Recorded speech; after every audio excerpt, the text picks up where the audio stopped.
take me anywhere. Oh, the way you please me. The way you please me. Oh, the way you please me. The way you please me. Oh, the way you please me.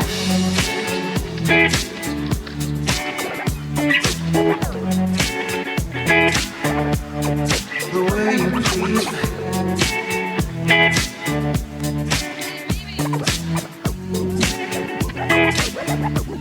Oh, the way you please me.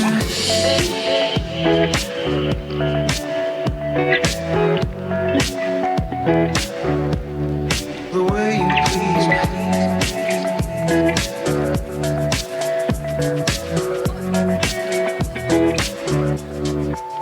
I love the way you make that body sink. Every time you take a cheap drink. Let me sing to you and don't blink. Hello, hello, hello. Hello, Ash people. How's it going, everybody? It's going well so far? All right, our programming is about to begin, so please take your seats. So I just want to say thank you all so much for being with us this evening for Stat at ASH, from sickle cell to cancer. I'm Nick St. Fleur. I'm a general assignment reporter, an associate editorial director of events, and host of the health equity podcast, Color Code. Thank you all so much for being here with us. I hope everyone's gotten some food, some drinks. What did you guys think of the hors d'oeuvres? Did anyone have yeah, you liked it? Okay, let's get a clap for the hors d'oeuvres. The bacon wrapped dates was so good. I really appreciated those. So we've got an exciting lineup of interviews and events for today. We'll have an expert panel with some experts on sickle cell disease and a panel from industry leaders from GSK, AstraZeneca, Regeneron, and Johnson & Johnson. And those sessions will be moderated by our expert reporters, biotech reporters here at STAT, Adam Feuerstein and Jonathan Wozen. And if you want to read more from them, they have this newsletter, ASH in 30, that you can check out to see their reporting from the conference. Now, part of what makes these STAT events so great is all of you here in the audience and your brilliant questions. So STAT events are a little bit different. We don't wait until the last 5-10 minutes of a session to take your questions. We try to take them throughout. So if an idea pops in your head, raise your hand. You'll see me walking around with a microphone. I'll try my best to get it asked. We do ask, though, that you ask questions, not statements. That way we can really direct the conversation in the way that you all, the audience, want to see it. So thank you so, so much. Now, lastly, I would like to say a very big thank you to our presenting sponsor, McKesson, and to our supporting sponsors, BeiGene and the Leukemia and Lymphoma Society. And with that, we're ready to dive in. Here to kick off the evening from our supporting sponsor, please welcome to the stage Dr. Andy Kolb, President and CEO of the Leukemia and Lymphoma Society.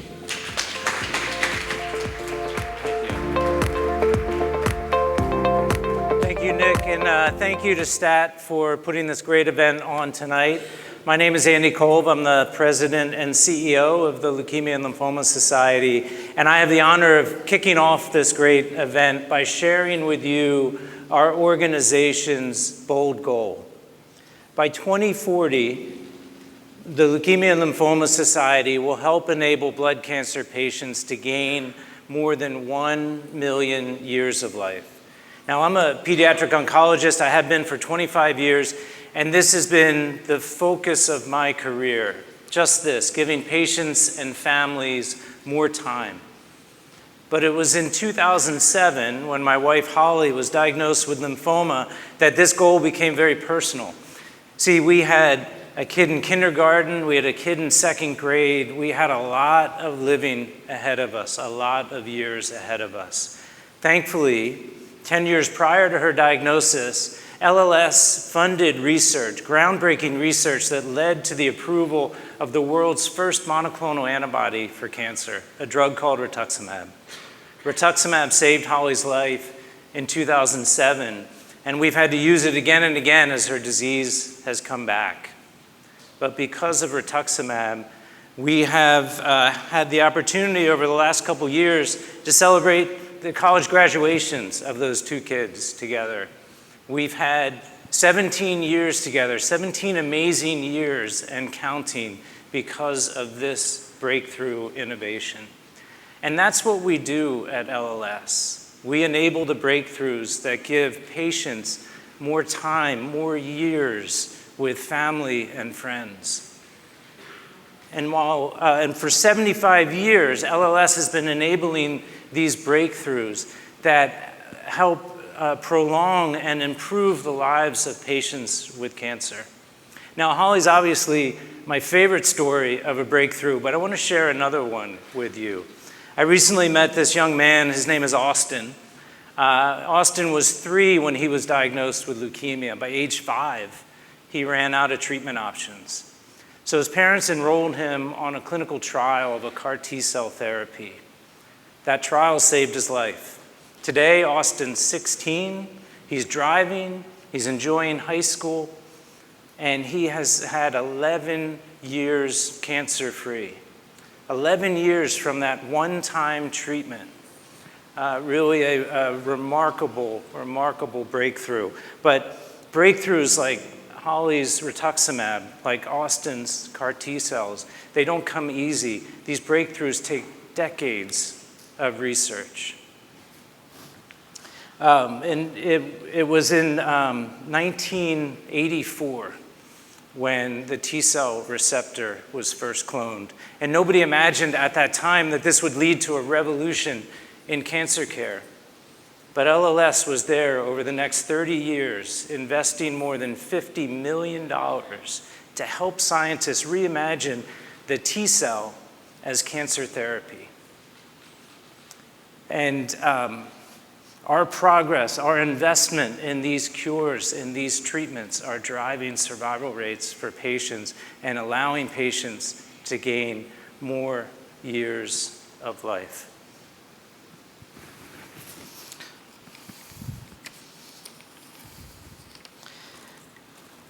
And currently, LLS has invested more than $200 million, $220 million in tomorrow's breakthroughs, because that's also what we do at LLS, is that we are there to push progress, to accelerate the development of breakthroughs like CAR T-cell therapies, like rituximab. We're there to bring these therapies forward for patients and families so that they can gain more years of life. Forgive me.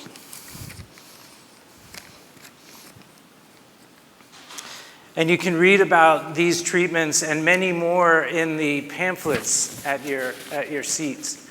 But you'll see that we've made tremendous progress, but we still have a lot more work to do. We want Holly's story and we want Austin's story to be the story for all patients. We want all patients to live longer, better lives. And that's why our bold goal is to gain 1 million years of life. It's not a time-limited improvement in survival. Our bold goal is to push beyond today's achievements, to accelerate past today's pace of discovery, to give patients more than 1 million years of life. And we can't do this alone. This is going to take breakthrough innovations in laboratories by investigators around the world, by companies, by institutions. It's going to take the work of all of you, innovators in research, innovators in drug development, in clinical care. And it's going to take support from our generous donors. But LLS is going to be there every step of the way to push progress and to make sure that all patients have access to care. Our bold goal can be yours. Together, we can gain 1 million years of life. United in that mission, we can help patients celebrate more graduations, more birthdays, more anniversaries, more moments that matter. Thank you.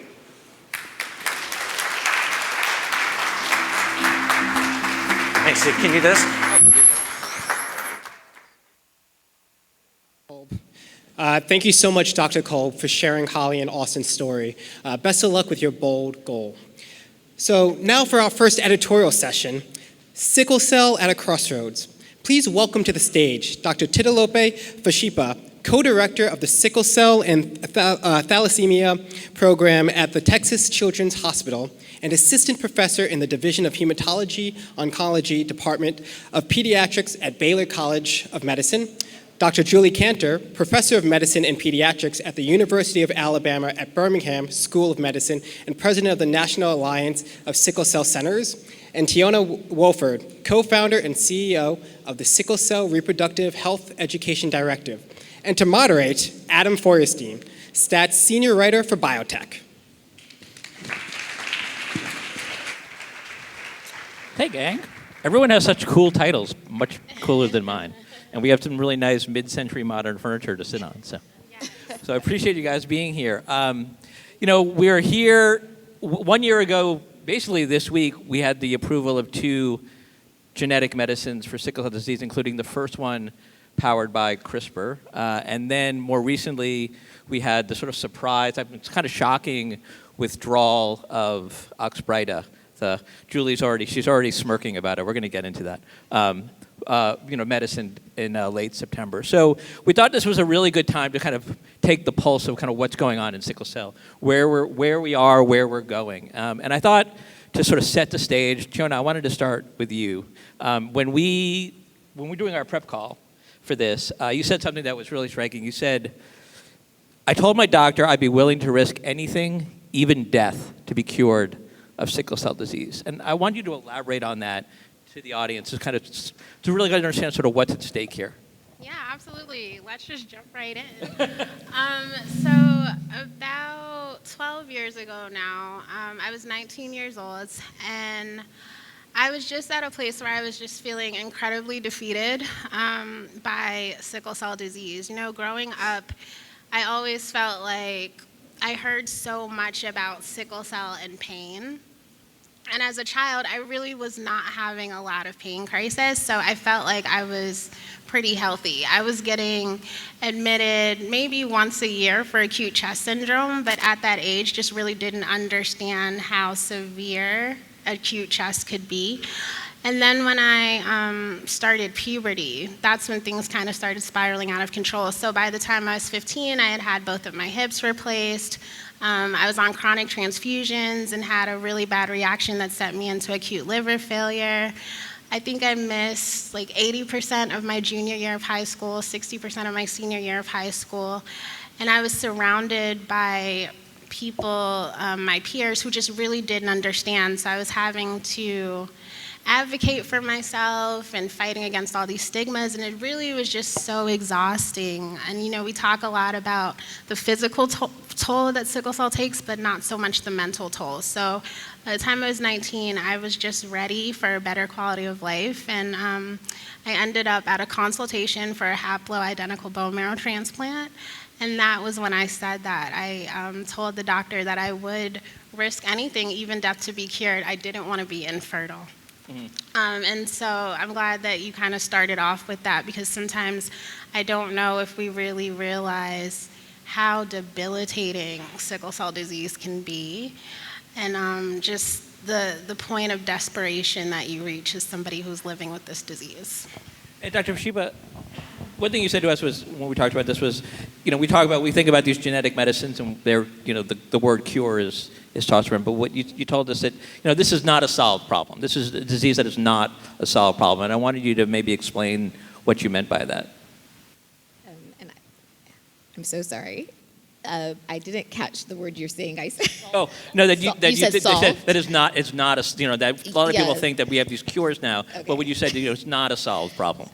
So first, part of where my reaction is coming from, every time Tiona tells her story, even any part of it, it always blows me away that, first of all, she looks this beautiful and incredible, but just that she has so much strength because of what she's been through. So I just wanted to commend her. And it kind of rubs salt on this wound, right, of where she left off of. I always consider transplant-based cures as complex or complicated cures. It's not like a movie where you take a pill and all becomes well. And I think when you're dealing with a challenging disease like sickle cell disease, it's hard not to want it to be that simple. But the reality is that it's far from that. And so I see that because you can't promise the same effect for everybody, it's just difficult to use general language when you're discussing curative approaches. And so whether that's haploidentical transplant, match-related donor, match-unrelated donor, gene therapies, transplant-based therapies have so many complexities to them. There's not a way to give a simple, like, this is what will happen. You have to make sure people are going in with their eyes wide open, and you also have to prioritize what they are telling you is most important to them. And I hope I captured your question properly. Well, you know, and let's start. Well, we'll stick with that because we're talking about these two genetic medicines, you know, Casgevy and Lyfgenia, that are out there. And you know, again, there was so much excitement and hype maybe about when they were approved because it was such a groundbreaking technology, including using a CRISPR. But we've seen, the rollout of these medicines has been really slow. There's very, very few patients who have actually received these treatments, in a commercial setting. And you're all on the front lines of this, and now maybe you can talk about a little bit sort of why you think that these have not, we haven't just had this, onslaught of people taking these medicines. Yeah, we're going to let Dr. having Cantor. access to them. Let Dr. Cantor Dr. Cantor, you start. go ahead. We have an onslaught of individuals who want these medicines. Yeah. So I think that that's the first most important thing. We have a lot of individuals living with sickle cell disease, all ages, who want these therapies. The slowdown has been that while I think our colleagues in pharmaceuticals have done a great job at least beginning conversations before the approvals with insurance companies, no one did a very good job of talking to our hospitals.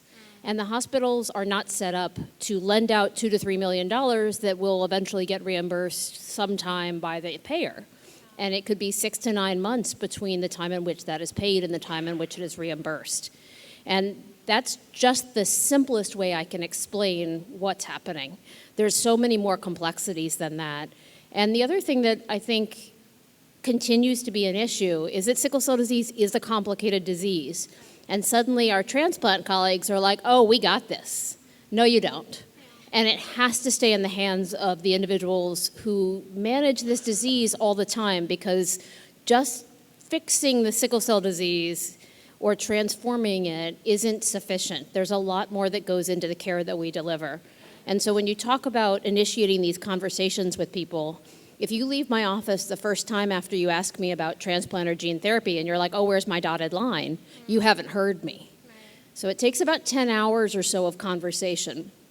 And that's just with me. That's not including, then you go see my transplant physician. Because we found when we did it the other way around, people didn't hear all the other options. I love my transplant colleagues. They would take the rose bush in my front yard and make it an oak tree if I asked them to. They're a surgeon to some extent. And so we needed to make sure that it lands back with sickle cell disease centers in partnership with transplant, that the funds are there, that people in the hospitals understand the complexity, so we have the coordination resources that are needed. And we just have to it's happening. It's just slow as the hospitals figure out, how do they do this? What does that payment plan look like? And may I add a little bit to that? There's 2 points that I want to underscore in what Dr. Cantor said. One, sickle cell sits in this intersection of being a rare disease and also being a disease that affects an underserved population, just at the bare, its lowest denominator point. And that's where some of this access issue is. If you ask me how many people with sickle cell in the United States of America have a sickle cell doctor, it is way fewer than the bigger population. And so I have said this in an article, and we've talked about this as well. There's no such thing as a stampede for sickle cell transplant or genetic therapy in 2024. And that's because the technology surpassed our society's ability to care compassionately for a disease. So the technology is just, it sounds like we're not really ready for the technology as a sort of from a healthcare perspective, do you think? I think our healthcare system is completely and totally broken. And what we need to do is provide improved preventative therapies. And so even the way that these therapies are being doled out is reactionary. You have to have severe disease, you have to have X number of admissions and hospitalizations. Well, what if someone's at home but they can't work because they have so much pain, but they don't want to be in the hospital? Are you really going to not qualify them for a therapy? So I wouldn't say that. I would say that parts of the system are ready. I just think that the rest of the system needs to catch up. And can I add to that a Please. little bit too? Because I do agree that there's been some issues around access and readiness, but it's also a really complex thing in the community. And so I didn't really finish telling the story that I did end up pursuing that transplant.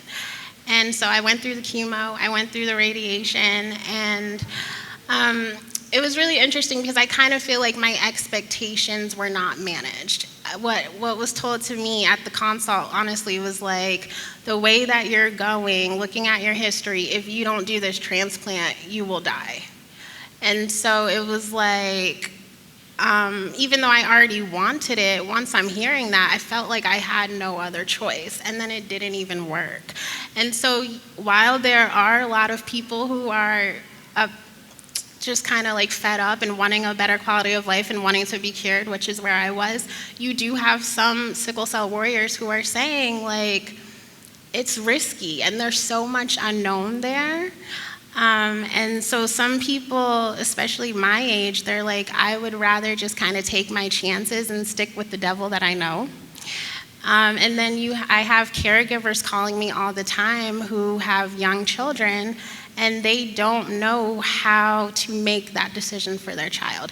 There are things that come up around infertility, identity crisis, survivor's guilt. So while I am excited about the promise of gene therapy, I also think that we need to focus more on holistic care and making sure that people are not just making this decision to pursue these curative therapies out of desperation.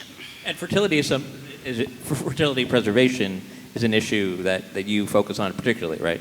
Yes, so I started my organization about 3 years ago because when I was told that, when I said like I'd be willing to risk anything except even death, except I don't want to be infertile, the response was, well, you should just focus on surviving, you can always adopt, and that you're probably already infertile and no one told you.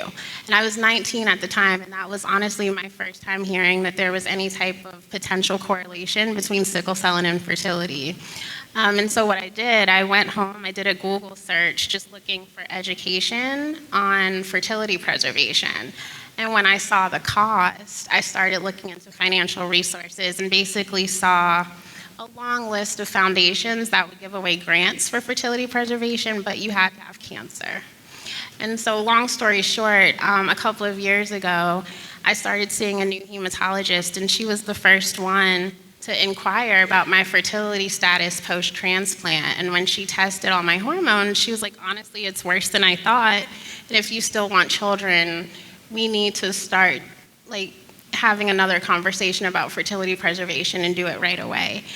And it was just really disturbing to me that all these years later, from 19 to 33, we still did not have any related to fertility preservation. So I started the Sickle Cell Reproductive Health Education, just realizing that fertility, reproductive, maternal health was kind of like this untapped area. So we are the first and only sickle cell organization in the world to focus on reproductive and maternal health. You know, some of the numbers that we hear that are thrown around, you know, about 100,000 people with sickle cell disease. You know, I mean, these are the numbers that that are just kind of when you ask companies and they'll tell you this, and they say of the 100,000, about 10,000 or 10% of those patients would be eligible for one of the genetic treatments. I wonder what you guys think about those numbers. Is it seeing where we are now and where we're going, when are we going to sort of get a critical mass of people that have access to these potentially curative therapies? Well, first we need everyone to have access to a sickle cell disease specialist. And I have a whole grand rounds that I love to give about how gene therapy saves sickle cell disease. And by the way, it has nothing to do with the gene therapy and everything to do with that it brings more individuals with sickle cell into my office to inquire about their care. So the estimations are way off. In Alabama, just for an example, with that 100,000 calculation was from a paper done by a great colleague, Kathy Hassel, in 2010, and she estimated in that paper, based on a lot of different statistics, that about 2,300 people were living with sickle cell disease in Alabama. We have about 5,400 people in Alabama with sickle cell disease, so we are more than 50% off, more than 100% off in some areas, especially in the southeast. And that's for a number of reasons. You'd be amazed at the number of 30 to 40-year-olds that I diagnose with sickle cell disease because someone had misdiagnosed them with trait many years ago. So I think we have a much larger population than we anticipated, and we need to get those individuals to sickle cell disease specialists. They need the care that promises, and some will want to pursue transformative therapies, and some won't, and that's okay too, because if everyone in my clinic who wanted to do gene therapy today, it would take me 3 years. I don't know if you have anything to add to that. Well, if there's time. Oh, yeah. We've got plenty of time. I completely agree. I feel that the numbers we threw around are trying to give us a picture of the problem, but it's really, we don't fully understand what we don't know. So Dr. Cantor now knows there's about 5,500 people in her state with sickle cell disease, and that's because they finally started to look for them and count them in a proper way. And I want more states to do that. So Texas, she was actually one of my mentors. Texas recently started this process. We're still trying to figure out. That same 2010 paper said there's about 7,000 people in Texas with sickle cell disease, and we know that that's not true as well. And, part of your question was trying to say that, well, if you have this many people but only 10% get access to something considered a curative regimen, I don't know what that 10% fully means. For me, I see the access part of that 10%. Dr. Cantor also hinted at the fact that the devil you know is better than the devil you don't know, right? So some people may not want that. But part of the reason why they don't want that likely partially stems from the lack of trust in the healthcare system. This healthcare system has failed me so many times, and now this is the one I'm going to put my whole life in. And I can imagine for an adult with sickle cell disease, they have more of those wounds from the healthcare system. The pediatric population, we try to pride ourselves in having, the cuddly, warm experience, but we get questions like the ones Tiana raised about parents making sure that, am I doing what is right for my child? Can I really trust this system to do right by my child? They do not want their child to be a future adult with sickle cell disease because they've already seen it's not a beautiful picture. So how can I make my child's future better? I'm going to trust this healthcare system because I don't want them to interact with that same healthcare system down the road when they're adults. So I'd like to shift gears to talk about Oxbryta and the withdrawal of that drug. I think it surprised a lot of people when it happened. I know when I heard the news, it was sort of like, as a reporter, we were sort of mobilized to action because of this. But your reaction, you guys are all laughing. We're laughing. They're laughing at me. We know, right? So Dr. Cantor we know that you have some strong views on this drug, and I know I'm shocking. But so maybe you could start then, Dr. Cantor, and tell us what you were not surprised. I was not surprised. You were not surprised. In fact, I had a lot of people call me and say, "Man, you called that." She saw it coming. And I'll tell you why I saw it coming. The drug is very good in certain individuals. And like many drugs and many conditions, we need to be very careful about personalizing care for individuals. And that's especially true in sickle cell disease. It's a very heterogeneous condition. So I can have 10 people with the same genotype look 10 different ways. They may have had hip replacements when they were 15. They may never have had pain in their life at 30 years of age. So you can't assume this is going to be one size fits all. And when this drug was developed, while that was recognized, it was not disseminated that way. It was specifically marketed to community oncologists not all sickle cell specialists who were told, oh, this is a safe drug, give it out like water, you don't need to be checking labs. And you can't say that about anything that's only been given to 140 people at the approved dose. 40 people, 40 children were approved at the dose when the FDA approved it. And it was approved based on hemoglobin. And it was approved based on a non-validated endpoint.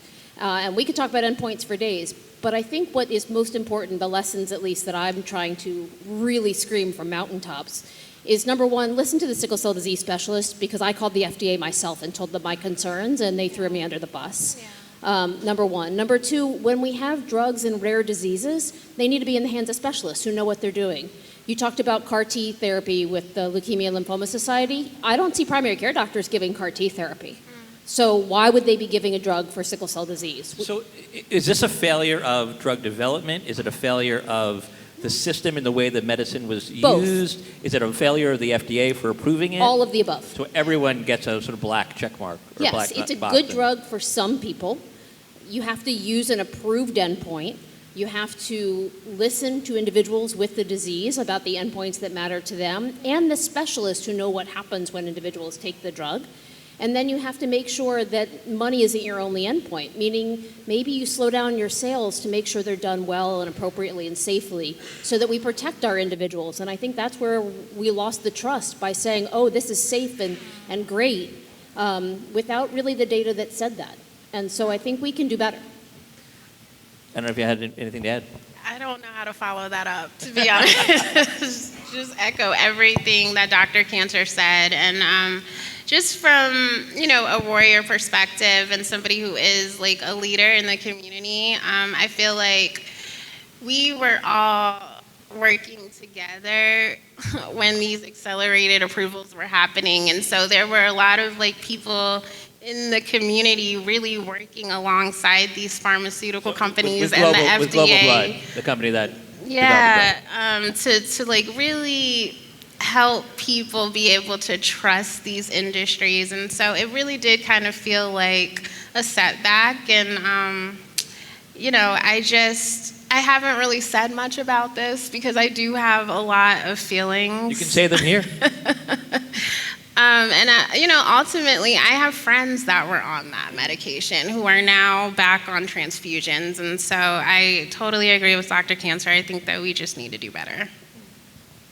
So I'll do this for y'all for free, but while I was trying to process the withdrawal, one of the articles I came across actually was written by the STAT team. So all of you guys, whoever wrote it, well done. I thought it did a great job trying to comprehensively summarize the various entities that were affected. I called it almost like a global community loss, mourning. People were dealing with the grief in different ways. Denial, all the stages of grief. And from the industry side to the affected individuals taking it that loved it, to the ones who took it, hated it, and were like, oh, well, I'm glad I don't have to take this, all of that, to the clinicians, to the researchers. I thought that it was a well laid out article. It helped capture several of my thoughts. It was almost like so many things can be true at the same time. You took the bull by the horns by GBT in this case, and any of the industry partners that took sickle cell on. You took a disease that sits at that intersection. It's not going to be easy. I commend them for doing that. The desperation that lies in the sickle cell community, there's this balance on what does it mean to massage that trust and how far that relationship and partnership can go, and being careful about what does the word transparent mean. And I think people all felt everybody was being carried along. So I think the withdrawal part almost was like a 180 of the initial feelings of how sickle cell has, over the past few years, carved this new relationship with the pharmaceutical industry.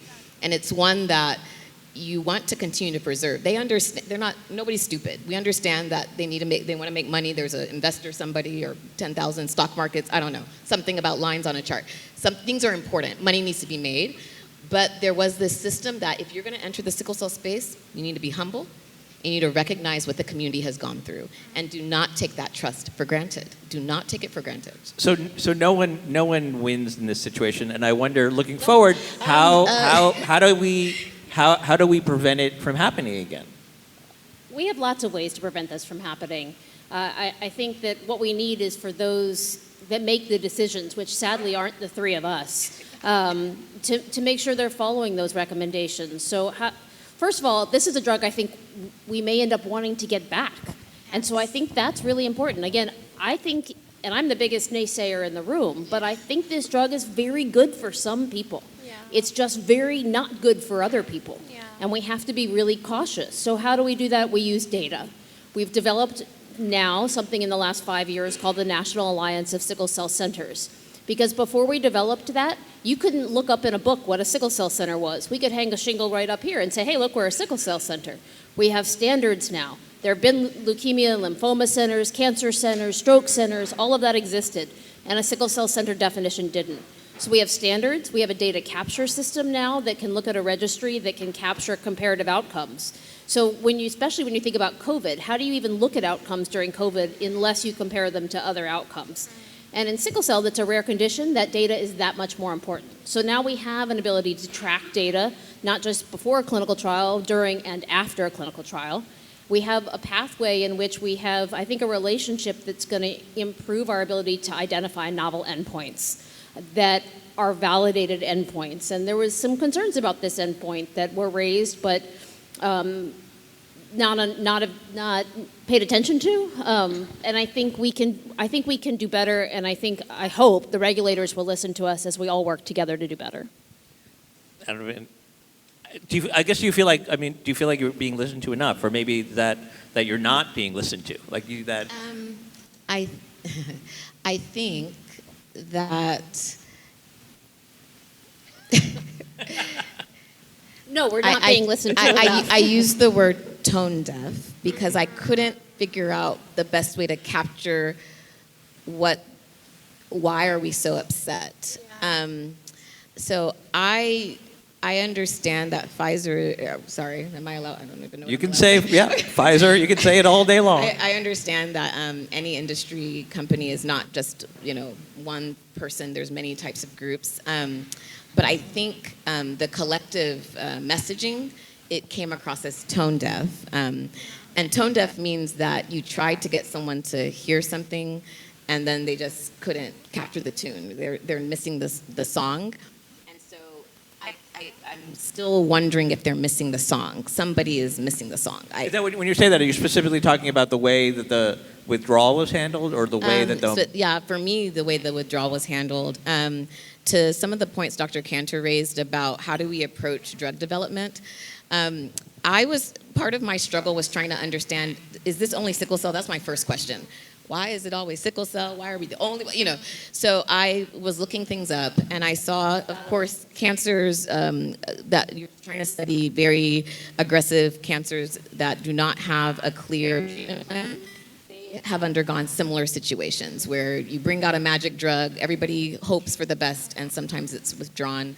And there's this argument between that balance of patient desperation, rare disease, industry, somebody finally saying, hey, I'm willing to invest.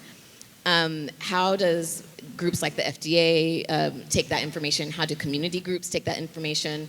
How do physicians and clinicians and researchers take that information? So I feel we've learned something. What we hoped wouldn't happen was that people wouldn't become despondent. But it happened, we became despondent. But this is one, we've struggled so much. Exactly. It's not even, I'm not saying it doesn't hurt me or it doesn't matter, but this is not the thing that will break the sickle cell community or progress in the sickle cell space. I just hope that people paid attention and looked at, this is maybe not the best way to handle this. Let's figure out how to do it better, and let's figure out how to prevent it from happening. So we have just about a minute and a half left, and I thought maybe we should have ended on a more positive. Let's end on a more positive, hopeful note. I'm going to give you a positive note. So give us something. Positive. Yes, give us something positive and hopeful. So I think we've learned and continue to grow as a community. And for years, people have said, oh, there's never going to be enough sickle cell doctors. The people living with sickle cell, especially adults, should only see their primary care doctors, which is not ethical, not equitable, not appropriate. We don't ask people who live in rural communities with breast cancer to see their primary care doctor, right? That's not who's giving their chemotherapy. We're not going to do it in sickle cell disease. The National Alliance of Sickle Cell Centers has 114 recognized sickle cell centers and counting. And so they're in every single state. Many states have more than one, and now we lay out the pathway to affiliates so that we get every individual living with sickle cell disease who wants it a specialist. And I think we actually have a path forward to that, and to me that's the most exciting thing. Yeah, I'm really glad that we're all agreeing that we're going to end this on a positive note, because I almost didn't even want to address this just because it has been, it has really felt like a setback. But as they have both said, there is so much to celebrate in the community. And one of the things is that we're even here tonight on this stage. The fact that sickle cell is getting all of this attention, the fact that we are sitting up here talking about different options. We were not in this space 5 years ago. So I think that that's something to celebrate. And I want to emphasize this timeline. So when I look at the story of sickle cell, this ancient disease, 1970s for the United States was when you first saw some advocacy action. And it was like a roller coaster, up and then down, up, down, for various reasons, people not realizing how big the problem was. But since I would say the last decade, this recent decade, it's almost like we're like, enough is enough. We're not allowing it to go down. We're steadily moving forward. I am incredibly excited because that advocacy is like alive and well and pulsating. So I think there's going to be more celebrations to come in the future for sickle cell for sure. Well, thank you all for sharing with us today. Thanks for being here. Thank you for having us.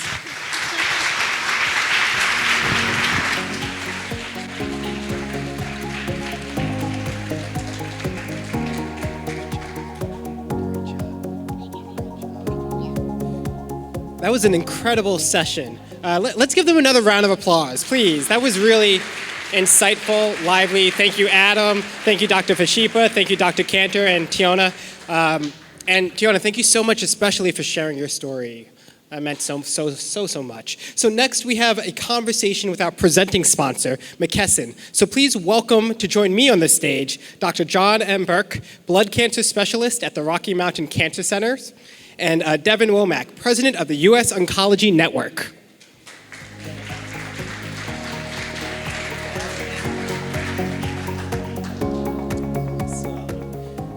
So fantastic to have you both. How's ASH going for you so far? It's going well. How's it going for you, Dr. Very Burke? busy. Very busy. Very busy. I could imagine. Lots of so. steps, Nick. Thanks for taking the time to come to us in our live event here. So let's just start off, tell the audience a little bit about yourselves. Who are you all? You want me to start off? Okay. Please. So I'm the president of the U.S. Oncology Network, and if you're not familiar with what we do, we have the honor of partnering with independent community oncology practices across the U.S. Dr. Burke is one of those partners of ours. And what that means is we support the operations, the capital funding, so that our providers can focus on providing excellent patient care close to home. I'm so proud of that partnership. And Dr. Burke, I'll pass it to you. Yeah, I'm a hematologist and oncologist. I practice in Denver, Colorado, and my clinical practice focuses on lymphoma and multiple myeloma and chronic lymphocytic leukemia. So. Great. And just a quick note to the audience, we have some open chairs towards the front and to the side, so if you want to sit down and listen to this conversation, please join us. And tell us both of you, tell us a little bit, what role does McKesson kind of play in what both of you do? Yeah, so McKesson owns the U.S. Oncology Network and really supports, as our parent company, all the work we do within the network for our practices. We also partner from a technology perspective with Ontada, who helps our practices with things like our electronic health record, and being able to invest in ways to make sure that we're using technology to make things easier. In precision medicine, for example, in the number of tests, the ability to educate our providers across the U.S. We're in 31 states, we're in rural communities across the U.S., and many of our providers are seeing all types of cancer patients. And so being able to make sure that we're using things like our Pathways Committee that Dr. Burke leads to share best practices, NCC, and guidelines that's then powered into the technology our providers use. Being able to leverage those tools and provide education helps us to make sure that we're able to reach the diverse population that we get to see. Every day, over 1.4 million patients walk through our doors each year, and about 40% of the US is only 15 minutes away from our clinic. So it's a really incredible way that we can partner as the network in McKesson to offer tools, technology, and education that allows patients to get access to cutting edge cancer treatments close to home. Access is so important, and as someone who covers health equity, that's what empowers me to continue doing this work. That's what makes me so excited. So I'd love to hear a little bit more from you. First, Devin, talk to us a little bit about community oncology and what it is about and how that helps enable access. Yeah, so community oncology really means that these are independent providers that have invested in their local communities, private practice, you could say. And these physicians really are focused on a variety of cancer treatment types across the US. And so when I think about access, that means that they are providing access to those in their local communities. And that means a diverse array of individuals and backgrounds. And, when we look at research, for example, we have a partnership with Sarah Cannon. And so just hearing about sickle cell, we participated in the CRISPR gene editing trial, and was such a momentous occasion for us to be able to say, in partnership with the community and cellular transplant experts, you can offer this ability to have a cutting edge research access to patients in the community setting. We're trying to do more of that across the US. So access to me means, how are we enabling research as a first option for patients? Not just if you have the ability and the resources to get into a great academic institution which has a place, but also if you're in a rural town outside of Austin, Texas, where I grew up, right, and my family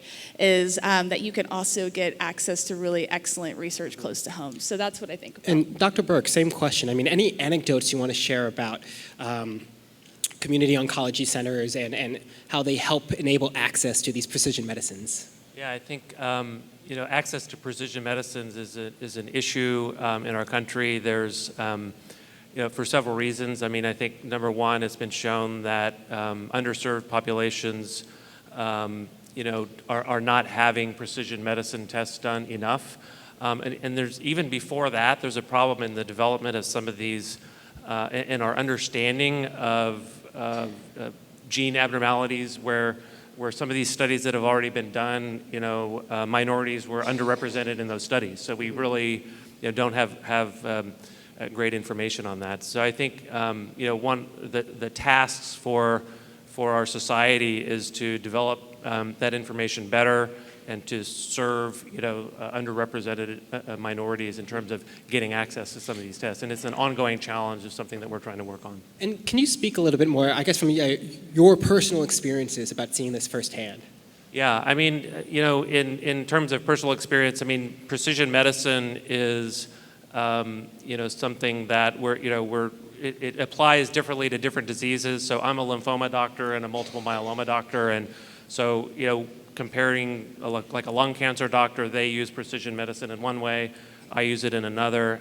Right now in the lymphoma space, what we're really most interested in doing is using blood tests to detect lymphoma DNA and to identify patients who've been through their treatment and identify whether they have any residual cancer. They might have a normal PET scan, but we know we can use these blood tests to detect whether they still have lymphoma in their body. So I have a patient right now who just 2 weeks ago found out bad news. He went through all this treatment for his lymphoma.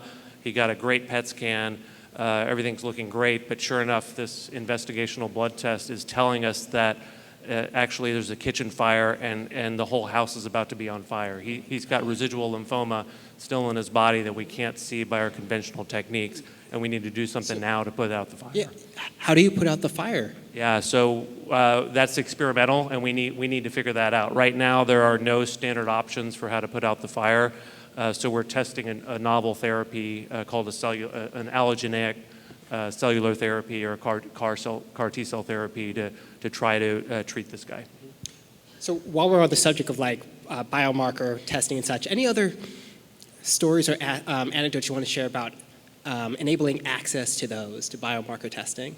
One thing I might bring up is the conversation before was so fantastic, and we talked a bit about the issues with getting access from a payer perspective. And I think there's one thing to be able to make sure that research first focus, but then when a trial goes to fruition, you get approval, it takes a period of time before you can get to many times payer coverage. And so I think that's a lot of the operational things I think about on the business side of how can we enable ensuring that as soon as a product goes from research to approval, that those operational insurance barriers are removed, that we can find access to funds. So we have an opportunity, we partner with Find Help, we partner with the Leukemia and Lymphoma Society, making sure that there's access that patients have to funds if their insurance doesn't cover it. Yeah, even, like precision medicine testing, Medicare might set their rules for what they'll cover, but commercial payers may pay differently, and then there's differences state by state in terms of how these things are covered. So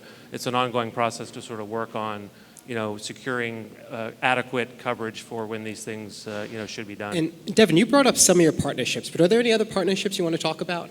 Well, I would say the partnership that we have, as well as I know there's many folks from biopharma in the room, and so that is a really important partnership in that we need to continue to partner together to provide education into the community. So we have individuals like Dr. Burke who are specialized. We also have individuals across the network who are seeing all types of cancer. And so as we see more testing, as we see more drugs coming to fruition, being able to make sure that we can partner together to educate our practices, our providers, and as quickly as possible. We are within the technology we use across the US Oncology Network.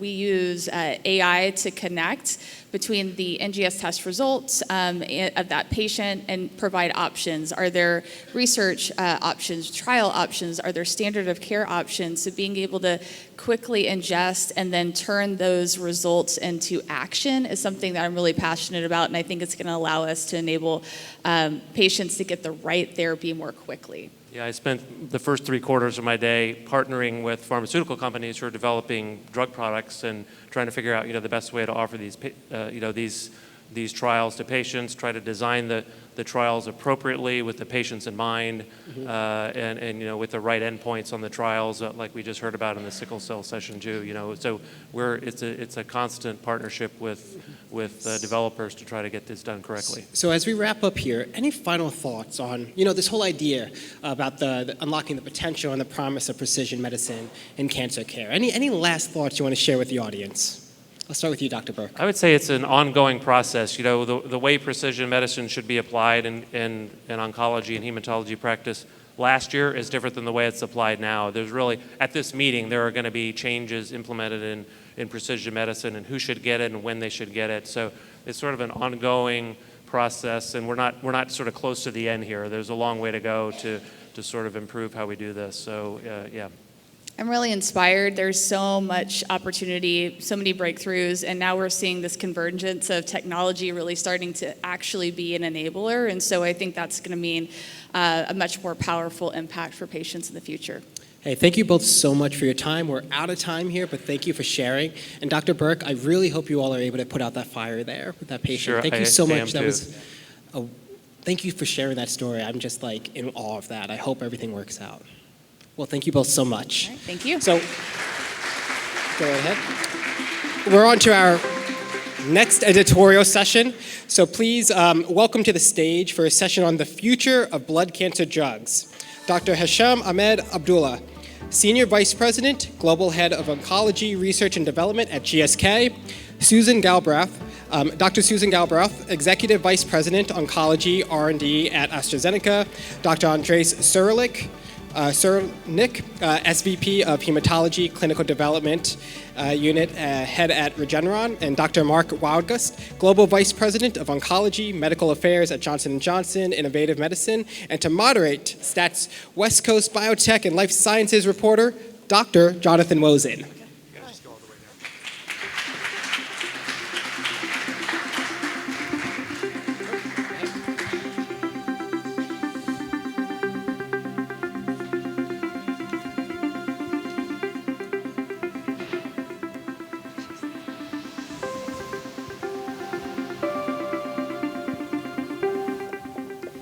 Well, Thanks for being here, everybody. Welcome to ASH.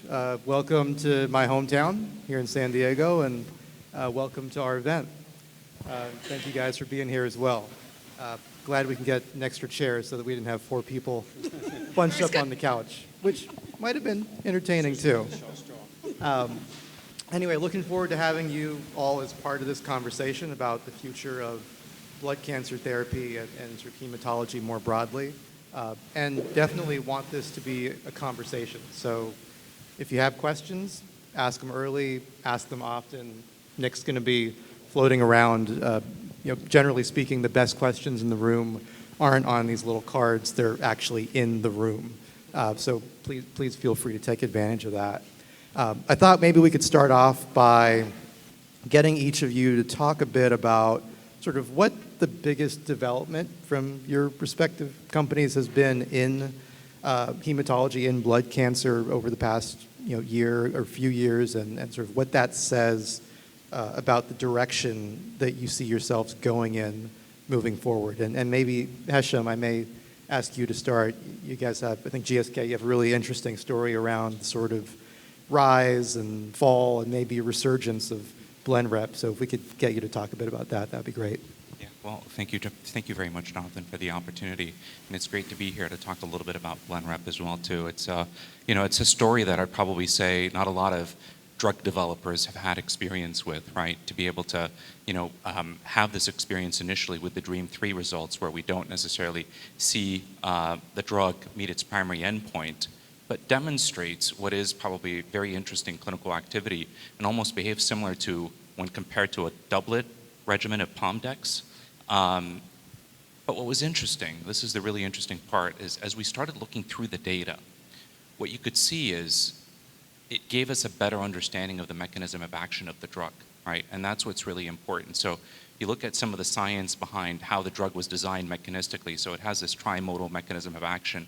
So it causes the immediate, cell death. The antibody is afucosylated, so it has this ADCC effect. But the warhead, the MMAF warhead, has this effect. It induces this immunogenic cell death and stimulates an immune response. And so what we saw in the DREAMM-3 data was this phenomenal effect on duration of response, almost very much resembling that you see with checkpoints. So you see a 25-month median duration of response in late-line multiple myeloma patients. So everyone might be looking at the DREAMM-3 results and say, well, the study failed to meet its primary endpoint. From our end, knowing the mechanism of action, knowing how the drug works, and seeing, the fact that 41% of patients had a response, and then the median duration of response being that long, it gave us belief that DREAMM-7 and 8 data in second-line multiple myeloma was going to be positive when you combine the drug as part of standard of care regimens as well, too. So now we see that in the DREAMM-7, DREAMM-8 data, positive outcomes on PFS, head-to-head against key treatment options in second-line relapsed refractory multiple myeloma patients, close to maybe tripling the median PFS in one study, doubling the median PFS in another, effects on duration of response, effects on MRD negativity, and now on Monday, you'll see data on overall survival, which I think is really important.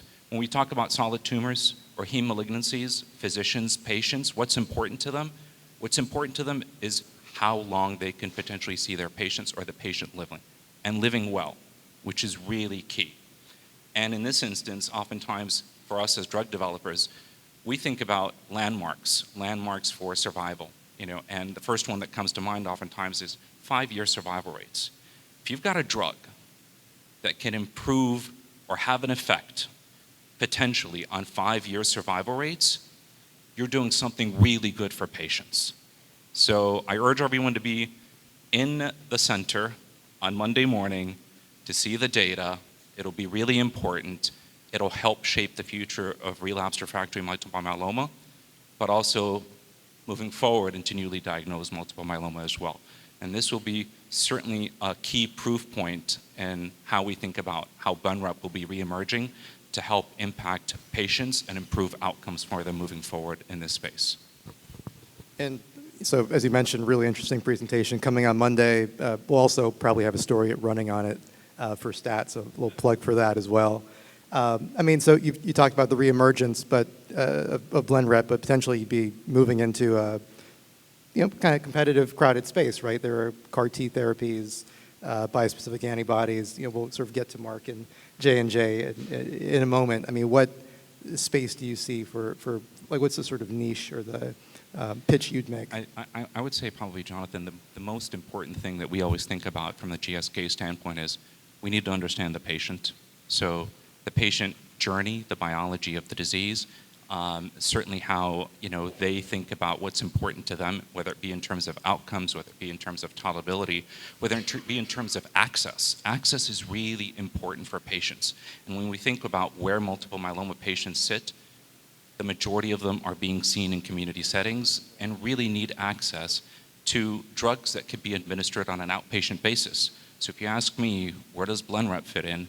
Well, it fits in for those patients that want to get access to drugs that can be administered on an outpatient basis, that are readily accessible, right, and that have an effect on long-term outcomes. And that's really important. And again, that's not only for second-line multiple myeloma patients, it's for front-line multiple myeloma patients. But I would argue that's the same also of how we think philosophically of drugs that we develop in heme malignancies. When we talk about, for example, Ojjaara, momelotinib in myelofibrosis, the drug, again, based on its mechanism of action, is trying to address an unmet need. So we know that there are other JAK inhibitors that target, for example, the disease-related symptoms, the splenomegaly, but there's also the underlying anemia that comes with the disease that is exacerbated by other JAK1/2 inhibitors, and it specifically addresses that through its effect on ACVR1, ALK2, and helps address the anemia. So again, I think as we think about either BlendRep or Ojjaara, our philosophy is understand the patient, understand the unmet need, and then really focus on the science behind the biology of the disease and also its manifestations. Yeah. So I mean, and I'll maybe give Susan a chance to jump in. In some ways, the BlendRep story is a story about the power of combination therapy, right? Where you've seen some of the better readouts have been combining the antibody drug conjugate with other therapies. I think, Susan, when we had talked last week, in terms of AstraZeneca's story, you had mentioned, the power of combination also being something that you guys are pursuing. And I think it's really important. I think the first thing to think about is that each hematologic disease is not a monolith. All of the patients within that group with that diagnosis, they have different needs. So if you take chronic lymphocytic leukemia, this is an elderly patient population. They've often got a lot of other comorbidities. And so the monotherapy BTK inhibitors have provided a very important option for patients, but they're treated to progression. And if you are 80 or have other comorbidities, that's probably a very reasonable option for you. But for the younger patients, the idea of taking a medicine continuously for the rest of their life, I think what you're starting to hear is the expectations are being raised to have the opportunity for treatment-free intervals and finite therapy regimens, which you can achieve with combinations, where you can have great outcomes without needing to be on therapy permanently. And that's what the data from the Amplify study that will be presented tomorrow, with looking at the combination of acalabrutinib and venetoclax, and acalabrutinib, venetoclax, and obinutuzumab, give the opportunity for that finite regimen. You see this happening, across the diseases, and of course, I'm sure Mark's going to talk about it in myeloma as well, with combination therapies. Actually, this is cancer drug development for the last several decades has been showing that combinations are what are needed to really offer the opportunity for long-term survival benefit and the opportunity for a fraction of patients to have the potential for cure. So what we're hoping to do is increase that cure rate over time by putting together some of these really innovative agents that are now coming through. And that's another aspect of this, which is in order to have combinations, you've got to have well-tolerated therapies that can be put together. And I think that's really important component, because the other element of raising the bar is the expectation that the side effect profile that you're going to have from the combinations is going to be manageable. And I think that's something that's really important as well, and you start to see it. So the next waves of innovation are going to be the next wave of bispecific molecules that are better tolerated. that are designed to have lower CD3 affinity, lower cytokine release syndrome, perhaps the potential to be given more as an outpatient, better tolerated CAR T therapies are also some of the next wave that are coming, and then better tolerated combinations are what we're hoping for, with the potential for treatment-free interval, and that's really what patients want. Okay. Well, definitely, if you hear anything you want to hear more about or have questions about, feel free to jump in and look for Nick. He'll be sort of walking the aisles.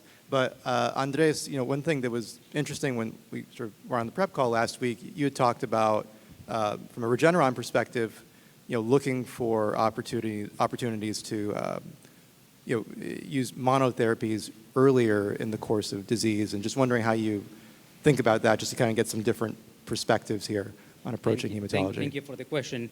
I completely agree with my colleagues that today exploring combinations is an important and relevant question.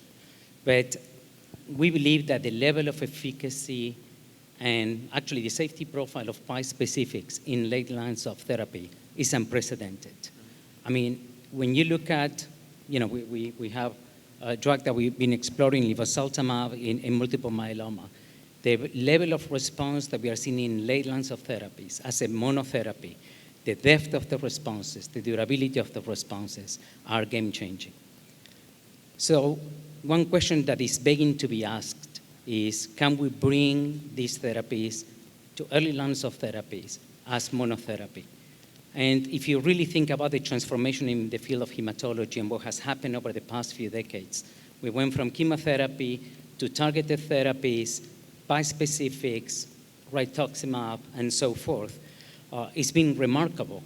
But I think that we need to remain very focused and keenly focused on answering relevant questions, most relevant questions to patients and families.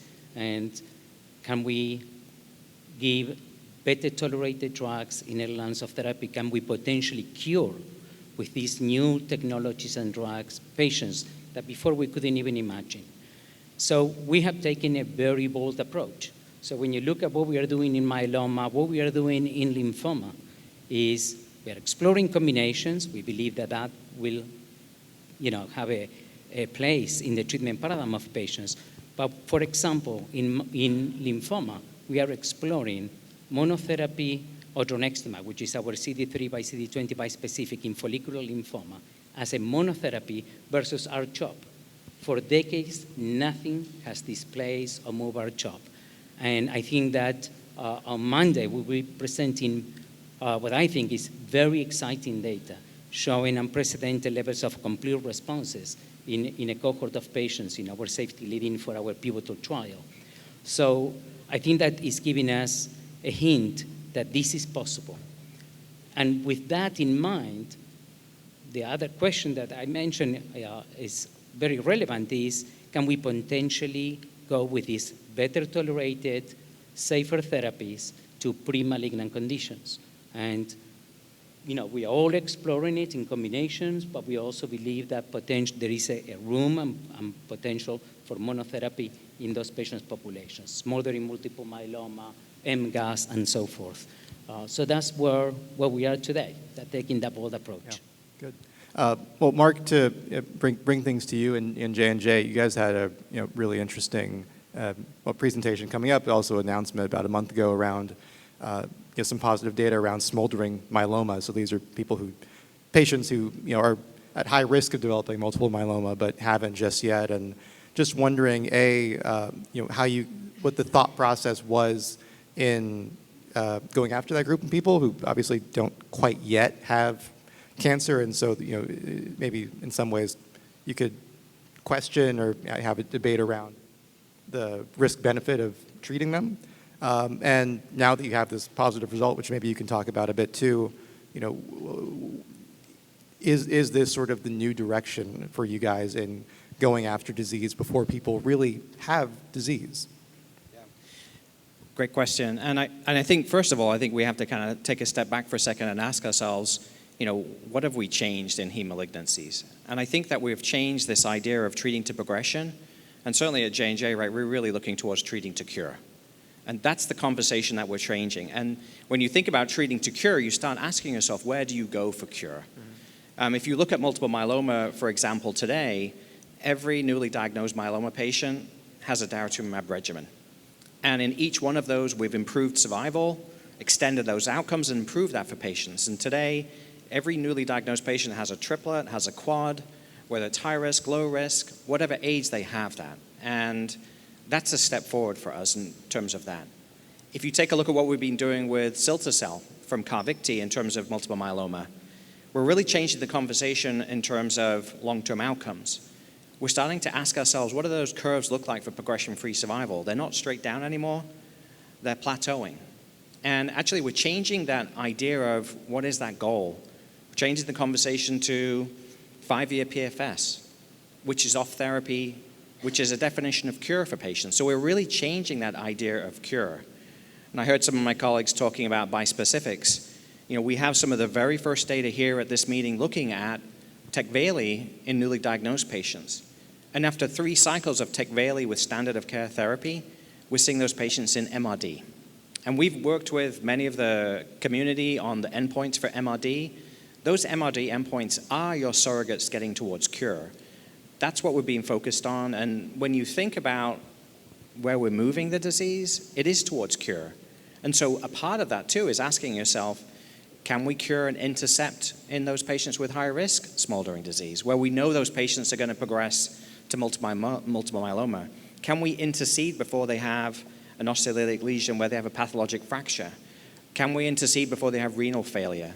And I think that's the type of thing. And you'll see later this week, right, you'll see that Aquila study. Darzalex was approved 9 years ago. 7 years ago, we started our phase 3 study in smoldering. And for the very first time, you're seeing an extension in survival. We've submitted that for regulators now. That's a step forward. But we're also working with the Dana-Farber crew doing teclistamab in smoldering myeloma already. And last ASH, we already presented data on that, looking at that. So I think cure is the new place. And I heard Susan talk about acalabrutinib and venetoclax, and I agree, we need fixed durations. Take a look at the 1,000 patients worth of data here at ASH on ibrutinib venetoclax. Has the best MRD rates that we have seen with any BTK plus venetoclax at cycle 9. And take a look at the data showing survival of ibrutinib venetoclax versus age-matched patients. They overlap. So there we're talking about fixed duration and cure. In myeloma, we're talking about cure. I think we're really fundamentally, as an industry, collectively, changing that conversation. I heard Hesham talking about this too. We're changing this idea of going towards cure, and I think that's that next step for us. Yeah, I think we talked maybe a few days ago about not being afraid of that 4-letter word. We should not be afraid of the word cure. I think we have an audience question, by the way. Yep.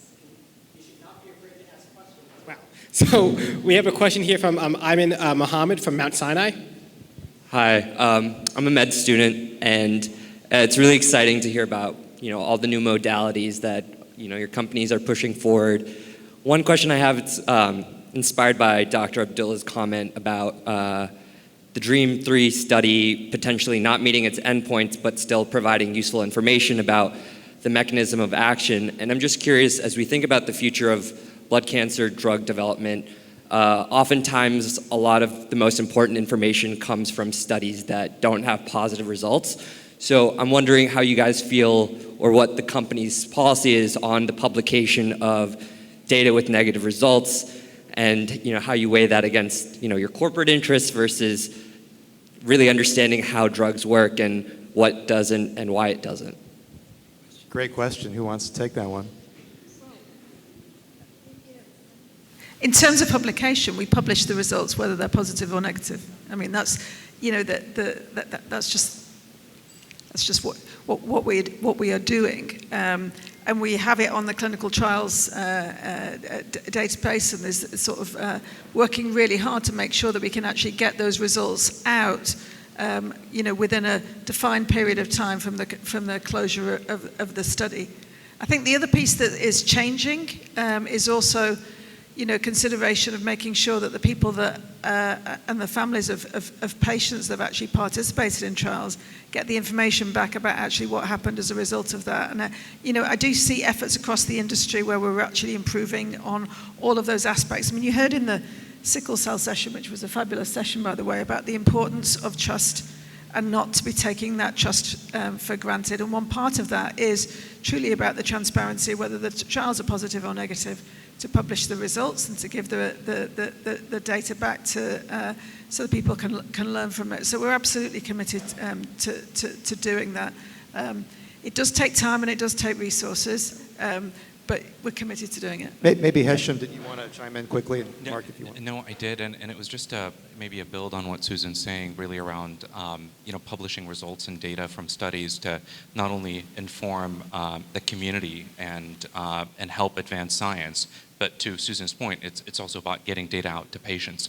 Patients now are much more informed and much more educated about their disease, about the treatment options, about what's happening in clinical trials. And it's great to be able to see that type of engagement, but also with a lot of the key advocacy groups that are able to provide the education, that are able to share the information with the patients, especially in the community settings. And we're putting a lot of resources in being able to at least communicate the data in that capacity as well too. Now, one additional build, if I may, certainly Mark touched on this and Susan as well too, around how do we think about getting patients to a cure and designing the right or the most optimal treatment regimens. I think to me, as I kind of think about it, you have to really not only think about baseline characteristics of patients, whether they're high risk, low risk. You have to think about certainly also, of course, the surrogate endpoints that we treat to, like let's say MRD negativity, right? I think we have to kind of take an additional step down from that and say, well, actually, we have to go deeper. We have to actually do more proteomics, more immunophenotyping, right? And get to, like, for example, you might say, well, right now we're starting to have a conversation about MRD negativity, not at 10 to the -5th, but to the -6, even, CD138 positive B cells to the -7th, right?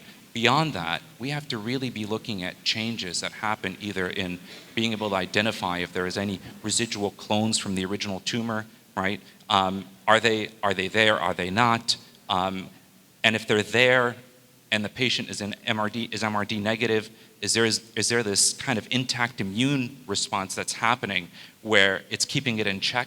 When could it transform? When does that imbalance start to happen? When does the disease potentially recur? And start thinking about how do we then figure out ways for us to be able to tailor treatment, de-intensify it, intensify it, depending on the type of risk that each patient presents. And I think that's probably going to be the next step in the process, but we can only do that by using technology. And that becomes a really important driver in how we think about tailoring treatment for each patient. Thanks again for the question. Maybe I'll send this question to Mark. If others want to chime in, that's fine too. The toolkit, in hematology is getting bigger and bigger, right? Just even within J&J's own pipeline, CAR T cells, traditional sort of antibody therapies, DARZALEX, bispecifics. I think a few of you guys were talking about companies moving towards trispecifics in the future. So I just wonder how you think about, with the number of tools that exist and what's coming in the future, what to use when, what to combine, how, and for whom. I think you had mentioned to me, J&J's work with combining two different biospecifics. I think may have been the first time anybody's done that. And just wondering, what some of the thinking is behind how to, approach all of that going forward. Yeah, I think the first thing is having that deep understanding of the biology. I'm sure that probably my other colleagues sitting here on the stage have the same feeling. From a J&J perspective, we've been working in the hematology space for 30 plus years. And if you come and talk to some of the scientists or physicians at J&J, they've been working in this area for 10, 15, 20 years. These people are dedicated to these disease areas. They have that single idea and that single purpose of how do I try to advance care. I think one of the places at J&J that we've started to center around is what is that place of leveraging immunotherapy to be able to advance treatment. We've moved away from chemotherapy in most regards, but building those fully immunotherapy-based regimens, I think, is a potential way forward. You take a look at things like daratumumab, that's a great start, but then you start to think about daratumumab plus a bispecific. Then you start to think about using a bispecific before CAR T and then a bispecific afterwards. You You start to think about using 2 bispecifics. We were the very first to put 2 bispecifics together with our teclistamab and talquetamab combination, seeing results in patients with extramedullary disease that I don't think have been seen before. And we have that next evolution too coming with trispecifics coming. The idea of using co-stimulatory agents with them as well to be able to enhance that, whether that's in heme malignancies or the solid tumors. So I think immunotherapy is definitely that next place for us to be. But frankly, I think we've been there for a long time. I think it's a question of them building that next evolution of immunotherapy to be able to really work towards cure. And I think that's how we harness our innovation and our pioneership and that legacy of knowledge that we have to not look back but look forward in terms of driving towards cure and looking towards changing outcomes for these patients with cancer. I think we've got a second question. Is that right, Nick? Yes, we do. Right over here. Hi guys, Christiana Pascal from Real Chemistry. Each of you at different companies have different pipelines, different modalities. Looking forward to ASH next year, what would you want to be talking about that deems this one a success for each of your pipelines? Andres, do you want to take a stab at that? I can take that. I think that when we look at what we are doing at Regeneron today, we are platform agnostic. We are focused on the science. We are focused on the questions at stake and where the unmet need is. And we use our platforms and technologies to address those problems. So when you look at the trajectory of our company, we have a lot of legacy on monoclonal antibodies. We pioneer the development, the invention of the bispecific antibodies, the co-stimulatory antibodies, and now we are integrating siRNA, genetics medicines, and gene editing to tackle many of the hematologic disorders that you've been hearing about throughout ASH. Yeah, not only malignancies, but well beyond malignancies. Thrombosis, coagulation, hemophilia, when I talk about coagulation. So, and I'm sure many of you are aware of our collaboration with Intelia, for example, and the work that we've been doing in hereditary amyloidosis by doing the first ever in vivo gene editing in the liver in patients with remarkable results. So when you ask me where the industry is going, where we are going, for us is discerning the right technologies. There is a lot going there. We have more than we ever had in terms of tools at our hands. The question now is how to integrate those tools. And I gave you examples of how we do that, and particularly with the help of our genetics center, with one of the largest databases out there. Hesham, I'll go to you, but maybe just to piggyback off of really great question. I guess I would say, let's say like 5 years from now, like what do you hope to be able to present at ASH? What do you hope that GSK readout or presentation is? And feel free for others we can maybe wrap up on that note. No, absolutely. I mean, I would say first and foremost, of course, really continuing to see data emerge from Blenrep, especially newly diagnosed multiple myeloma at that stage. Second, we have a number of key therapeutic modalities that we're working on within our research portfolio. So whether it be next generation ADCs, so dual payload ADCs, bispecific ADCs, so that's one. Two, T-cell engagers, CD3 detuned T-cell engagers, whether it be bispecifics or trispecifics that are directed towards liquid malignancies. And then three, small molecules.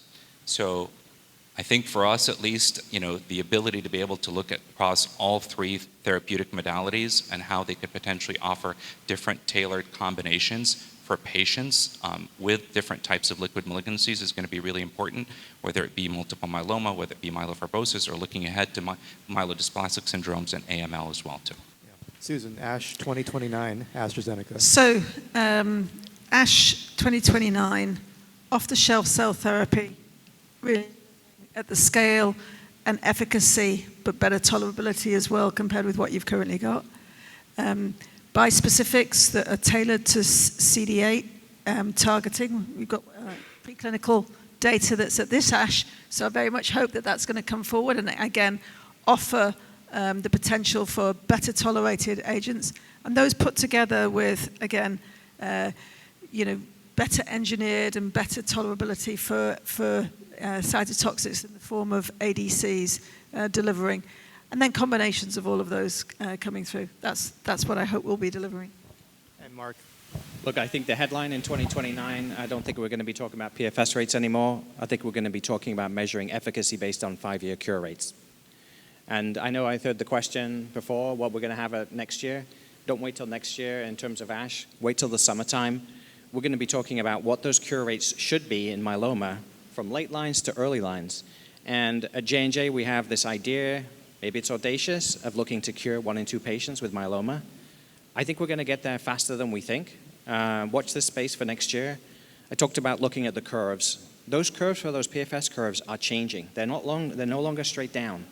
They're flattening, and we're looking at that plateauing. And let's be audacious and push, because those patients out there with heme malignancies deserve it, and we need to be driving towards cure. I think we all have portfolios that are going to get there. I think J&J is at the front of that. As that hematology leader in the industry, we're going to keep innovating and pioneering there. Cure is the conversation that I think we're going to have. Well, look forward to maybe in a few years getting together on a couch and having the same conversation with some of these things translated into reality. So thank you guys so much. Thanks to the audience. Really fun discussion. Appreciate it.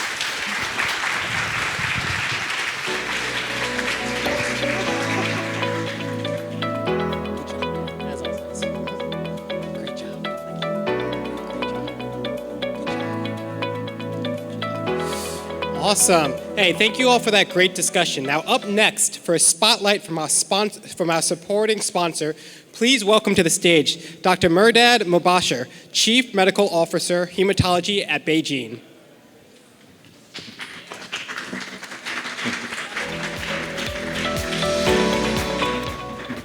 Good evening, everyone. Thank you so much for joining us tonight. And many thanks to Stas for bringing us all together tonight to discuss some of the most important topics in the care of our patients with hematological diseases. And of course, ASH for providing this forum every year.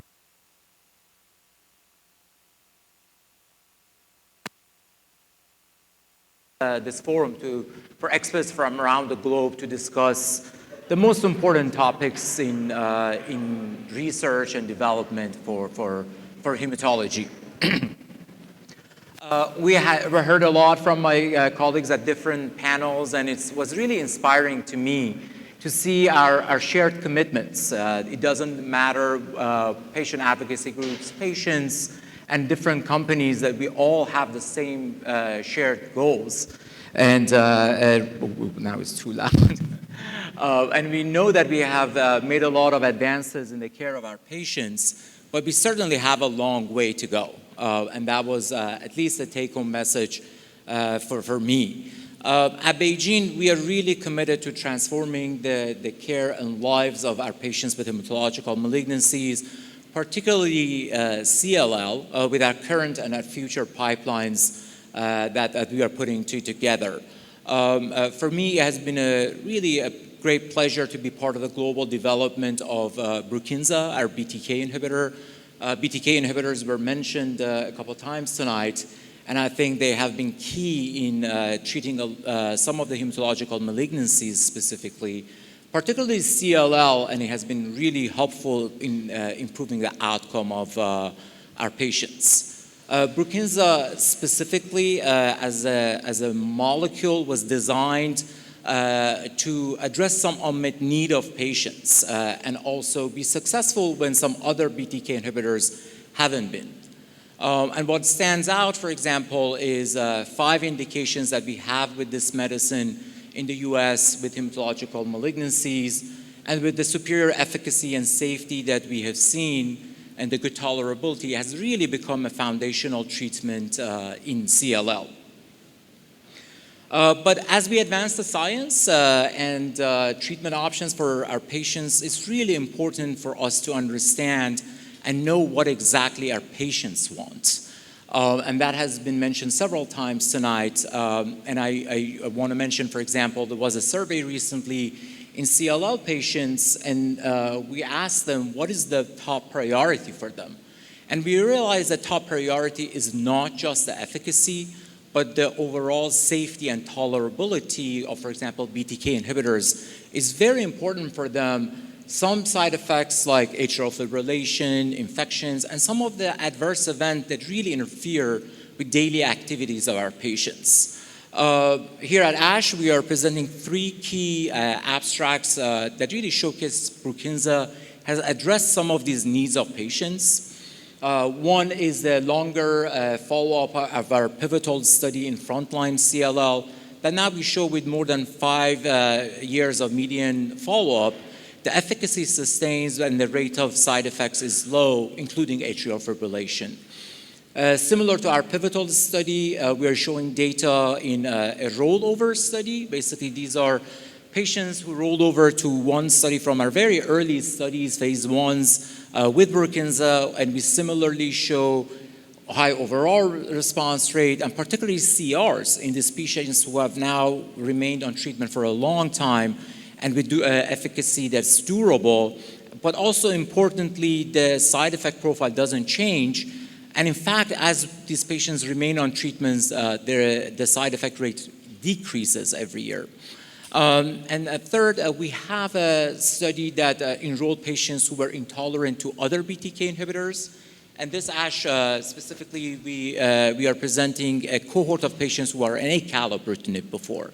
And we show that they can be switched to Brukinsa, and their side effect profile, side effects don't recur, and their responses can deepen. We know that for some patients, fixed duration treatment is important. That was brought up a few times. And we also believe that fixed duration treatment that is safe and efficacious for all patients is very important. That's why we are combining Brukinsa and our novel BCL2 inhibitor, sonrotoclax, that was also designed to have improved safety profile, particularly feasibility of delivering it at any practices, not just academic centers, but also any community centers, and lead to deep and durable responses, as we show in our presentation with very high rates of undetectable MRD that was discussed also in different diseases. That has enabled us to take this combination to a phase 3 pivotal study. We heard about some cutting-edge science, cutting-edge modalities, and at Beijing, we have developed a degrader platform. And our first degrader molecule is a BTK degrader in a range of hematological malignancies, and we are showing data in CLL, in Waldenström macroglobulinemia, which is a rare indolent disease, and also a couple of other indolent non-Hodgkin's lymphomas. And we see really encouraging efficacy data and also safety. We discussed that our patients are doing better for a longer period of time, but unfortunately, we still haven't cured CLL. And we know from our patients that they have this urgent need to address this unmet need in patients who have received BTK inhibitors, for example. And also degraders in general, or BTK degraders, have really chance to really transform how we treat our patients in hematological diseases and a wide range of cancers. We heard some important topics tonight about precision medicine. And we know for our patients to be able to be part of these decisions in terms of what is the best treatment for them, they really need to know their unique profile of the biomarker status.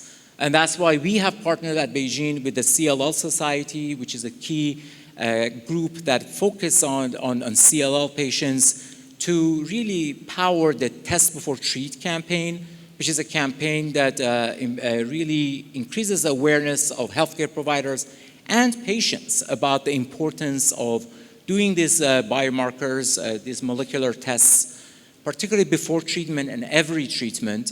For example, we know more than 40% of our frontline CLL patients have unmutated IGVH status. We know about TP53 aberration, and we know these are prognostic, and some of the treatments, including even chemoimmunotherapy, some venetoclax-based treatments, don't have the same efficacy. And for these patients, for example, a BTK monotherapy might be a better treatment.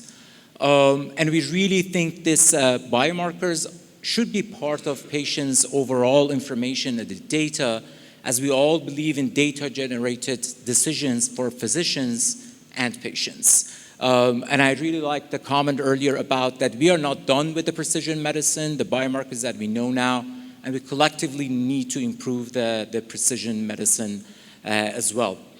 And I really want to close and really say that we all need to really deepen our understanding about what our patients want, to tailor our research, our drug development, and treatment and care of our patients with the range of hematological malignancies. I personally really look forward to all of us collectively really taking the insights that we collected tonight, and we will add ASH to our daily work. And I want to thank again Stat for having us tonight, and wish you all a good night, and pass it back to Stat. Awesome. Thank you, Dr. Mobasher. Awesome. Well, we're at the close of our program. I just want to say thank you all so much for coming to Stat at ASH. Just some quick housekeeping items. So we have a slew of Stat events coming up in the next several months. Stat will be back in San Francisco for JPM. I know a lot of y'all also go to JPM. It's a party from what I hear. We will have an evening event open for all on January 13th, and our co-working space from January 13th to the 15th, exclusive to Stat Plus subscribers and to their guests. Throughout the 3 days of co-working space, we will have coffee, snacks, food, all that kind of good stuff, as well as private meeting rooms available to book. Now, we have our Stat Breakthrough Summit East. That'll be returning to New York City, and that'll be on March 20th. That's one of my favorite events every year. So we'll be sitting down with industry experts to explore how R&D advancements are reshaping medicine. The early bird pricing is available through January 16th. Be sure to check out our website for ticketing information.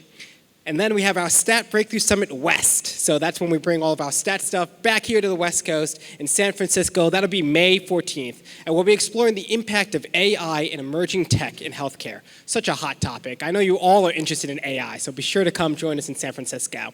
So tickets are now available on our website at our lowest super early access rates until January 21st. And of course, you can find more info on our website. Now, I just want to give another very special thank you to our event sponsors, our presenting sponsor, McKesson, and our supporting sponsors, Beijing and the Leukemia and Lymphoma Society, and to all of you for joining us this evening, especially for those of you out from the East Coast. I know it's a battle getting through these 3 hours, but we got this. We got this in terms of the time difference. And I hope you all really enjoy the rest of your time at ASH. Enjoy San Diego. We have this space for another 45 minutes, so you guys can continue to mingle, eat some snacks, and please enjoy yourselves out there on the patio. Thank you so much for coming, and we hope to see you at another Stat event in the future. Take care.